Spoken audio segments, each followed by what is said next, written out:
Rangers are playing next. They'll get Hearts away. Oh man! And Murtaugh's back doing his handstands.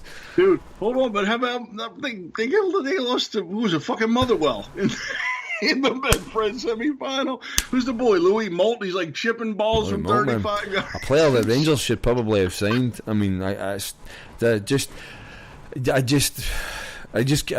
don't understand what they're doing over there. They're crazy. They're absolutely crazy. They go and sign all these foreigners. And then you've got a guy like Louis Moult, right, who's on form. I mean, he knows the league. He knows how to score goals. You could pick him up for a pittance. But they go off and sign Candy Ass and fucking Pena. And they'll be playing away at, like, Partick and all that. And they'll be like, what? Why am I here, man? I could be off in Portugal. You know what I mean? Or Spain or something. First division in Spain or Portugal be one of these Euro leagues, you know what I mean? On the beach, you know what I mean? Cocktails, you know what I mean? Looking at all the Mediterranean birds. No, I'm playing away at Partick Thistle, man. Payne might look like he had a munchie box or two, but I guarantee you he's never heard of it, man. I mean, the thing is, if Pedro goes as well, right, that's all his players he's leaving behind. They're all going to be like, oh, you're going? You're out here, are you? Well, we're going to stay here as well, so... It's a mess. It's a total mess. What a beautiful, beautiful fucking disaster it is, man. It's the perfect storm. It's the perfect storm, man. I saw that boy after the match saying, like, oh, yeah, you know, Celtic better be wary. I'm like, yeah, okay, dude. Yahmpy, I was watching this guy on YouTube. There's a few guys that do YouTube for Rangers. You might find them. I'm not going to name names, man. I'm not going to do that. It's not fair. But go on YouTube. If anybody's spends as much time on YouTube as I do, you've probably seen them. There's a couple of guys. They do the podcast. One of them does a podcast. But he's got a head like a burnt shovel at this point. Anyway, there's another guy that does one, right, and he went on. It was like Pedro has gone or something like that, and he's like, he was saying, I was backing Pedro right up until last week, and I put a comment under the video. I was like, really, a guy who finished 4th in the Qatar League, and you backed him till last week? I'm like, that is why that club is in shit, because they are just. I mean, if let me ask you a question, Yahmpy. If Celtic, right, had signed a guy as manager who finished 4th in the Qatar League, how long do you think the fans would suffer it? How long do you think, like, almost the majority of fans and people online and podcasts and whoever else, YouTubers, whoever, they'd be sitting going, get him out. Why did you say, like, they wouldn't even suffer it? I mean, some of the stuff that comes out of Rangers, it's like, oh, he's such a nice guy and we really like Pedro, he really tried and all that. That's neither here nor there. I mean, my dad's a nice guy, but you wouldn't want him managing Rangers, you know what I mean? Like, he'd probably do a better job than Pedro right enough. No offence, Dad, but my dad's a Mallow supporter. He's a fucking nice man, but they really are, bro. They sit there and they're like, crazy, man. I mean, how could you back that guy? He's useless. Experience in England, right? We need someone with experience in England, so they get Warburton. And then he shits the bed.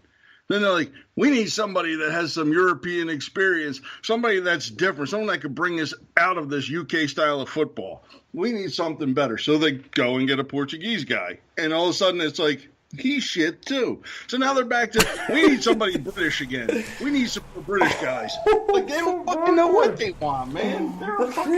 They're absolutely mental over there, man. Honestly, we don't need to do anything. It's like Graham Souness comes out and says, Scottish football needs a strong Rangers, or Scottish football will die. It's like, aye, okay, whatever, Souness, we're doing just fine. So's everybody else. So's Aberdeen. Hearts are back. You know what I mean? Like, Hibs are doing great. Right. You know what I mean? Everyone's doing fine, man. Attendances are up, and they've been up for a while. Like, it's got nothing to do with Rangers being back. You know what I mean? It's got nothing to do with them being back. It's like the attendances would have been up anyway. So, like, it's just we, like, they create their own downfall every single time. We don't have to do a thing. It's sitting here as a Celtic supporter, having lived through the 90s, having lived through their 9 in a row pish and all the bile that came out of them during it, and all the shit that they tried to fucking sling at us when the banks tried to fucking bankrupt us and all that bullshit that came out from Murray.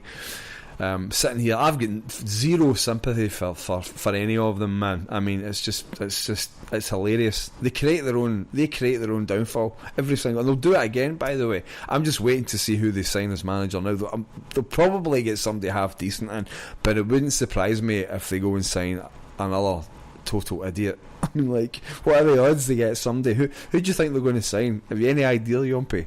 Let's put you on the spot, man. Who are Rangers going to get as our next manager? Who do you think?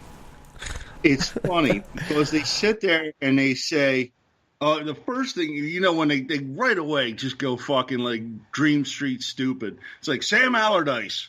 I'm like, what? Like, Ancelotti. I saw somebody say Ancelotti and Gattuso. Or Kenny Miller. That's that. Like, Kenny Miller sounds good, man. So on you go, Yahmpy. Dude, I mean, but here's if you Sam Allardyce, seriously, no, not happening. Who do I think? The name that I've heard is Billy Davies. Billy Davies, yeah, he's mental. That's the one I've heard a lot of people talking about. Mental, man. He's the long-term solution. Aye. But he's mad, man. They could fucking have him. They could get the Pope to manage him, and it fucking wouldn't matter. They're fucking done. They're not stopping 10 in a row for us. So it's irrelevant. It's like saying tears, man. Sevco tears are so sweet right now. And I don't know how much it's going to cost them to get rid of all those players. How many of them are going to stay? And it's just the whole. I know I've said that already, but I just find the whole thing is just. Fuck. And the thing is, we all saw it coming. You know what I mean? We saw it coming when he signed. I was like, how long before this guy's out the door? We all knew it, man. Everybody knew it. It's like, why? Why have you got a guy who finished 4th in the Qatar League? What are you doing, man? You've got but you can't all these other managers. Like fucking talking to a box of rocks, dude. You sit there and say you're hiring a shit manager. We fucking laugh our ass off that you're doing it. And they're like, yeah, you don't know shit about football. Da-da-da-da-da-da. You're this, you're that. And it's like all of a sudden the guy sucks and then they're fucking angry at you. Pedro, and then it's like, who's the next guy? Oh, we got this guy. And he sucks too because who the fuck is he? And it's like that. It's like the friggin' Conor McGregor thing. Who the fuck is that guy?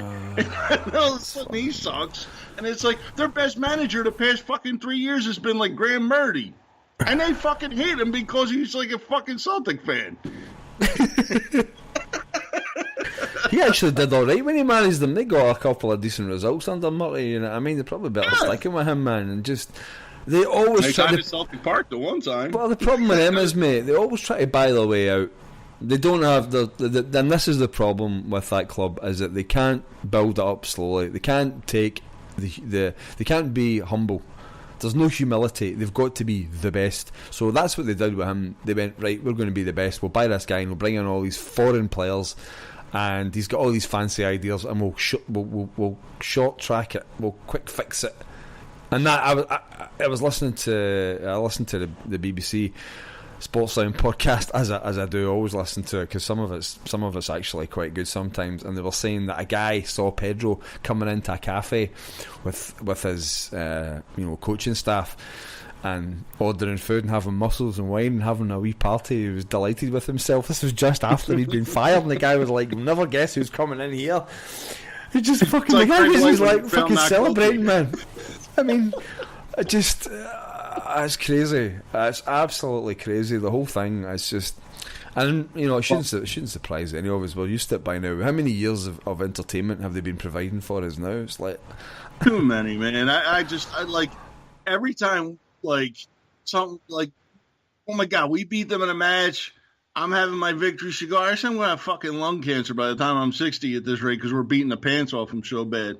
But I'll tell you what, Twitter, they were fucking angry on Twitter today, man. Like, I got into this conversation, and it's a really fucking innocuous question. Just like, oh, don't they still have 2.5 years to pay Pedro? Just a stupid fucking question. All of a sudden, one of my followers got in a conversation. All of a sudden, this thread started to blow up, and there was a fucking hunt on there. And right away, it goes to child abuse. It goes right no, again? Is that it? That one? I'm like, are you fucking serious here? I say, Jesus fucking wept, man. You can't even have a fucking football conversation. You wonder why their club sucks so bad, because they refuse to accept the fact that they're shit. And they're going to be shit for a long time, because they don't take negative news real well. Like, they have no fucking money. They're broke. They're bored as shit. I tell you what it is with them, mate. They're bad winners and the worst losers. Here, did you see the thing with Paddy Power?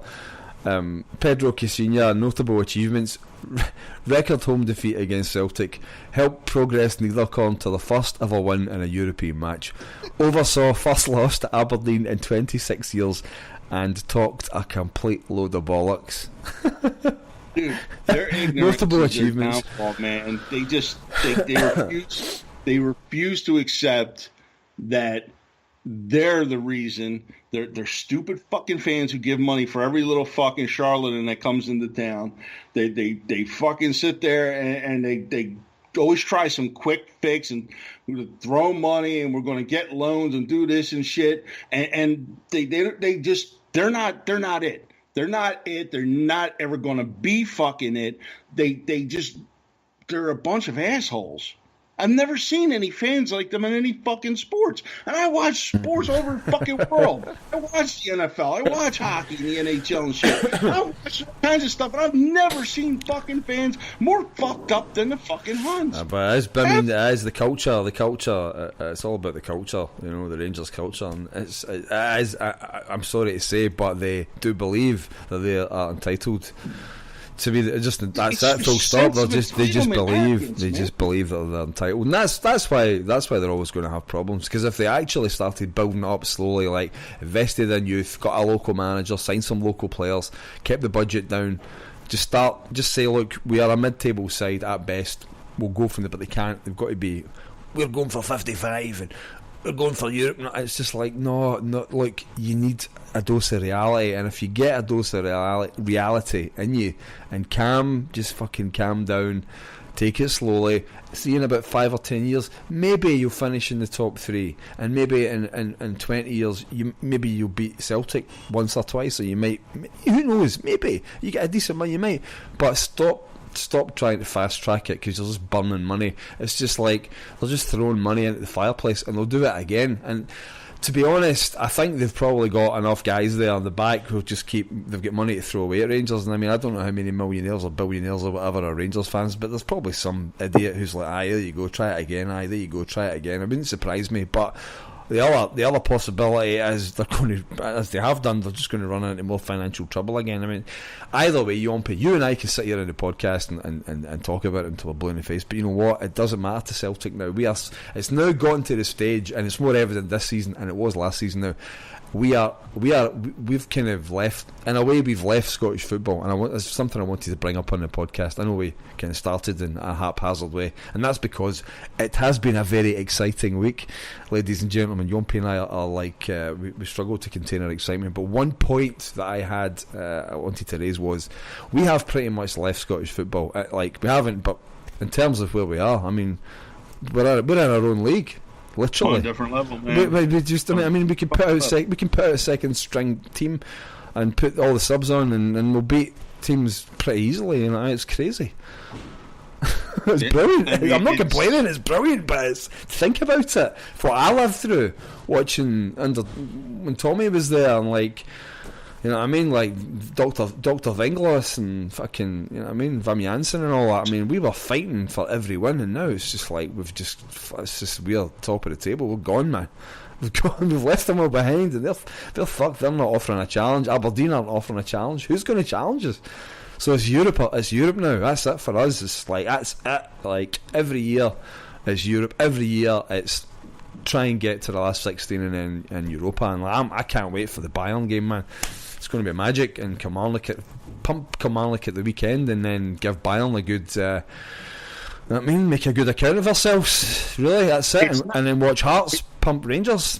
Fantastic. Yeah, it just keeps going, man. It's not being arrogant, but it's like, Scotland, the SPFL, has kind of become like where we're resting guys for Europe. It's like, all of a sudden it's like, oh, well, it's all right. As long as we have him ready for midweek against Anderlecht or somebody, we'll be all right. You know, we'll just rest him against Dundee or some shit. You know, it's like other teams are vying, fucking putting their best guys forward week after week. And all of a sudden, SPFL's become a little bit of a rest area, but that, you know, hey, fuck it, man. I'll still enjoy every win. It's the fucking truth. Like it's fucking 1999, it's brother. It's the development league for the development squad. Is what it is, man. I'll take it. I don't give a shit. No. That's what I'm saying, man. Fuck them all. Seriously, they can all bite it, man. No mercy, man. No mercy. None of them. Listen, none of them. None of the clubs in our league ever support anything we try and do for the betterment of the game. Even though we give them $500,000 every year for getting into Europe, but never mind.